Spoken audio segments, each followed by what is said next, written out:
जय हिंद। ये question board पर दिया गया है, इसको पहले आप लोग ध्यान से देखिए। ये जो क्वेश्चन है ये एसएससी स्नातक स्तरीय परीक्षा में 2001 में पूछा जा चुका है और सेकंड पाली में पूछा गया है। ये क्वेश्चन काफ़ी इंपॉर्टेंट क्वेश्चन है, बहुत ही इंटरेस्टिंग क्वेश्चन है, आपको ध्यान से समझना है इसको। तो सबसे पहले देखिए क्वेश्चन क्या है। 1 + 1 अपान 1 + 1 अपान 1 1 + 1 अपान 1 1 + 1 अपान 2 ये x की वैल्यू दी गई है, यानी x का जो मान है वो ये है। तो इसके आधार पर 2x + 7/4 2x + 7/4 का मान ज्ञात करना है। तो 2x + 7/4 का जो मान है हमें जो ज्ञात करना है, इसको ज्ञात करने के लिए सबसे पहले क्या करना पड़ेगा, सबसे पहले हमें इसको सॉल्व करना पड़ेगा। ये जब हम सॉल्व करेंगे तो हमें x का मान पता लगेगा और उसके बाद तब इसका मान निकल पाएगा। देखिए इस प्रकार के जो क्वेश्चन होते हैं ये भिन्न वाले क्वेश्चन हैं, लेकिन ये इसको लंगड़ी भिन्न भी कहते हैं। तो इसको सॉल्व करने के लिए सबसे पहले क्या करते हैं, आपको ये जानना जरूरी है कि सबसे पहले हम इसको नीचे से सॉल्व करना शुरू करते हैं। तो नीचे का जो पोर्शन है सबसे पहले हमें ये चीज़ सॉल्व करना है। तो ये क्या है 1 + 1/2। तो अब ज़्यादा डिटेल में नहीं जाना है, आपको पता है कि इसको 1/1 कर देंगे और दोनों का 1 और 2 का एलसीएम निकालते हैं। एलसीएम निकाल करके फिर इसको हम सॉल्व करते हैं। यानी अगर इसको 1/1 कर दिया जाए तो 1 और 2 का एलसीएम कितना होगा, 2 होगा। तो 2 से यानी 1 2 जा 2 हुआ, तो 2 में 1 जोड़ेंगे तो 3 हो जाएगा। 3 और 2 में 1 से गुणा करेंगे तो 2 हो जाएगा। 2 1 जा 2 में 1 जोड़ेंगे तो 3 हो जाएगा। यानी इसका मान कितना आएगा, इसका मान आएगा 3/2। तो इसको हम उतार लेंगे, इसको उतारेंगे 1 + 1 अपान 1 + 1 अपान 1 + 1 अपान, अब इसका मान क्या होगा 3/2 हो जाएगा। इतने का मान हमने निकाला 3/2, बाकी को उतार लिया। अब आगे क्या करना है, अगले स्टेप में देखिए ये बटे का बटा यहाँ भी दिया गया है। तो 1/3/2 इसको हम अगर सॉल्व करें, यानी इसका मतलब हुआ कि 2 से 1/3 को 2 से डिवाइड किया गया है। तो ऐसी स्थिति में क्या होता है, डिवाइड का रूल आपको पता होगा भिन्न में, ये जा करके मल्टीप्लाई हो जाता है और ये उल्टा हो यानी पलट जाता है। आगे जा करके हो जाएगा 2 से यहाँ गुणा हो जाएगा, यानी ये हो जाएगा 2/3। इसको उतारिए आगे 1 + 1 अपान 1 + 1 अपान 1 + 1 अपान, अब ये 1 नहीं, अब यहाँ ये क्या हो जाएगा 2/3 हो जाएगा, क्योंकि 2 से 1 में गुणा हो गया।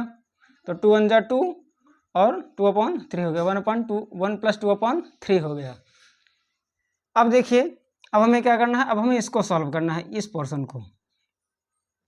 इसको सॉल्व करेंगे अगर तो बाकी को उतार लीजिए 1 + 1 अपान 1 + 1 अपान। अब इसको अगर हम सॉल्व करें 1 + 2/3 को, तो 1 और 3 का एलसीएम 3 आएगा। तो 3 1 जा कितना हो जाएगा 3, और 3 में 2 जोड़ेंगे तो 5, यानी ये कितना हो जाएगा 5/3। ये हो जाएगा 5/3। अब फिर से वही यहाँ पर भी वही काम होगा, यानी 3 से यहाँ पर ये गुणा हो जाएगा। तो ये आएगा कितना 3 1 जा 3/5, 1 + 3/5 लिखेंगे। ये हो जाएगा 1 + 1 अपान 1 +, अब ये 3 1 जा 3, ये जा करके यहाँ गुणा हो जाएगा तो 3/5 हो जाएगा। अब इसके अगले स्टेप में हमें क्या करना है, अब हमें इसको सॉल्व करना है, ये वाला पोर्शन। इसको सॉल्व करेंगे तो अब देखिए यहाँ पर हम इसको हटा दे रहे हैं क्योंकि इसका हो गया है, आगे जगह नहीं है। तो अब देखिए आगे ध्यान रखिएगा, ये अगला उसका पार्ट था, इसको आपको अलग रखना है। हाँ तो देखिए अब ये जो है 1 + 3/5 को हम पहले ऐड करेंगे, बाकी को उतारना है। तो उतारेंगे तो 1 + 1 अपान, अब इसको अगर जोड़ें, देखिए अगर यहाँ लिखें 1 + 3/5 को अगर जोड़ा जाए तो अपान 1 इसको कर लेते हैं।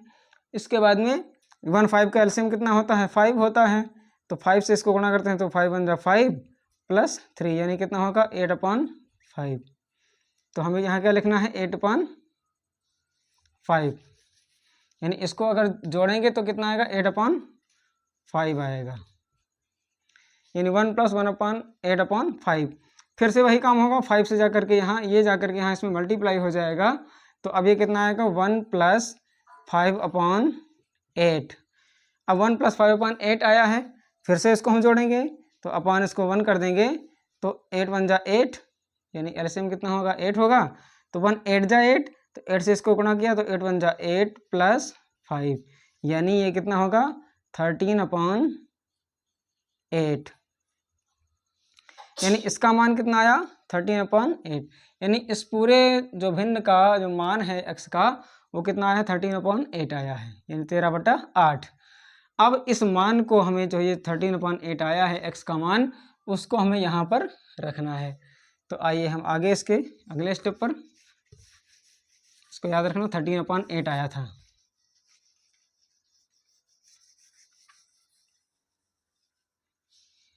अब देखिए यहाँ पर जिसका मान निकालना क्या है 2x + 7/4, x का मान आया था 13/8, तो